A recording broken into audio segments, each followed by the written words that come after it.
Hey everyone, welcome to The Explainer. If you love getting straight to the core of complex topics, you're in the right place. Today we're jumping right into a fascinating and super relevant subject, the ethics of public speaking, specifically viewed through a Christian perspective. Usually, whether you're presenting in a boardroom, teaching a class, or just talking to a community group, we tend to think of public speaking strictly as technique. How to project your voice or how to design a killer slide deck. But the source material we're breaking down today proposes a radically different core premise. It argues that public speaking is fundamentally a moral and ethical act. So let's unpack exactly what that means. Okay, let's dive into this. Grabbing a microphone, it's never just about hitting the right notes technically. It's actually a massive responsibility. Because the foundational concept here is that every single time you take the platform, you are actively shaping how other people think, how they feel, and what they ultimately do.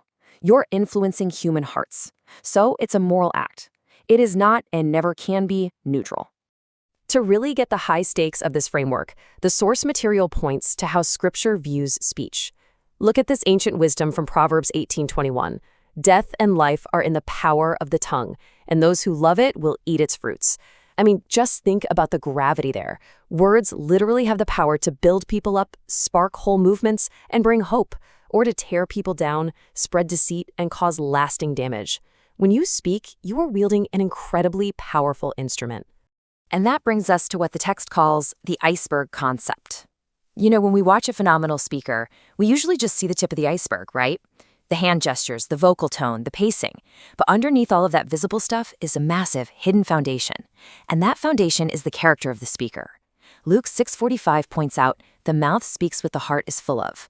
So before you even touch rhetorical technique, this framework says you've got to check your heart first, because external words are really just a spillover of internal character.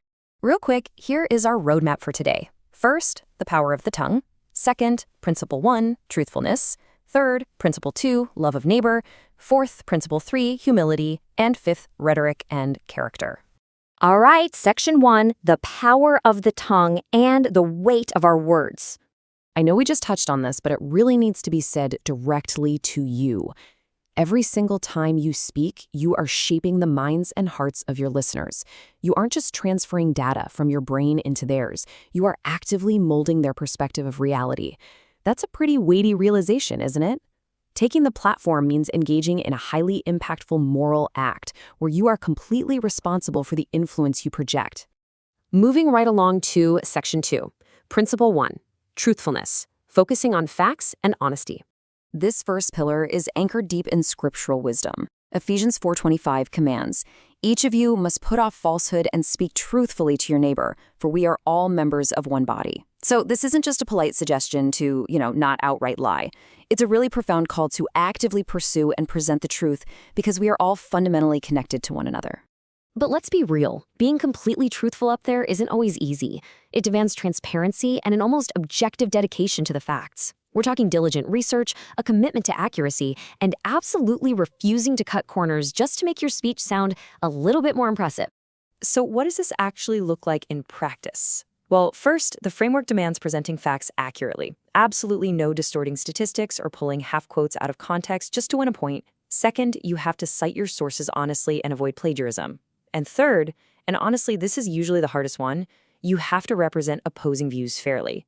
An ethical speaker doesn't build a weak straw man to knock down. The source material argues you've got to describe the other side's view so fairly that someone who actually holds it would nod and say, "Yep, that is exactly what I believe."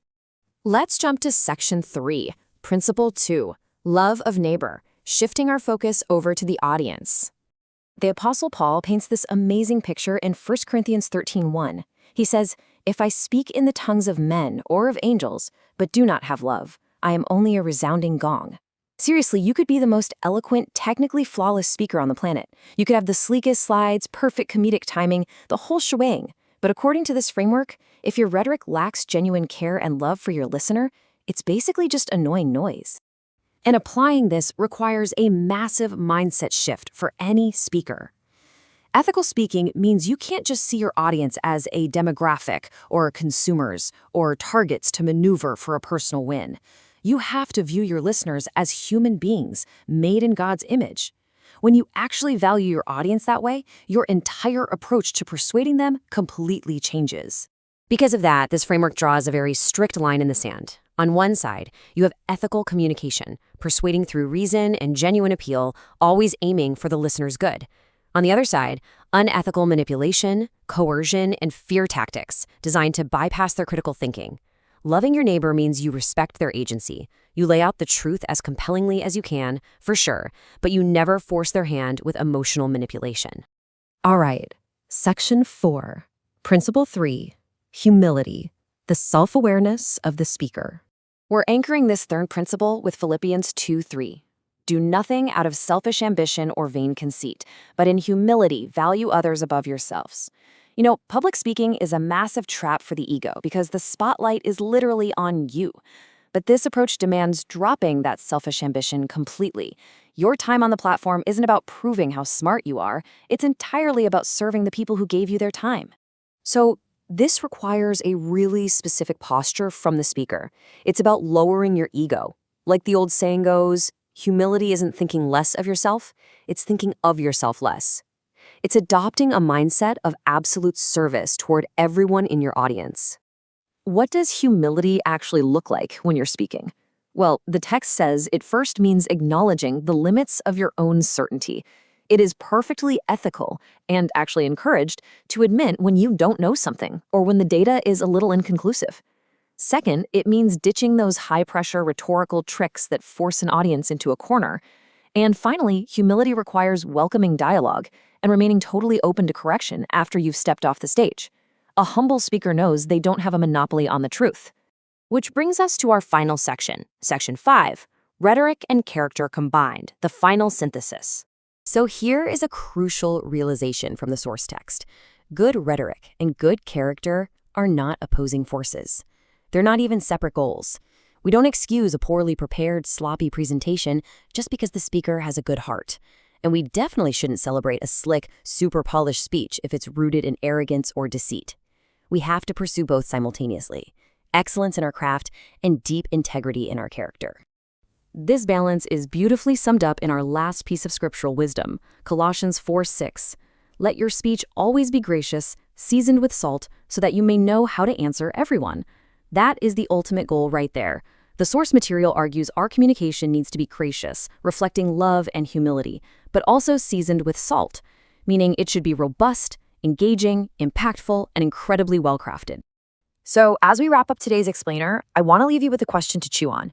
The very next time you take the platform, whether that's a massive stage, a virtual meeting, or just pitching an idea to your team, ask yourself, what will your words build today?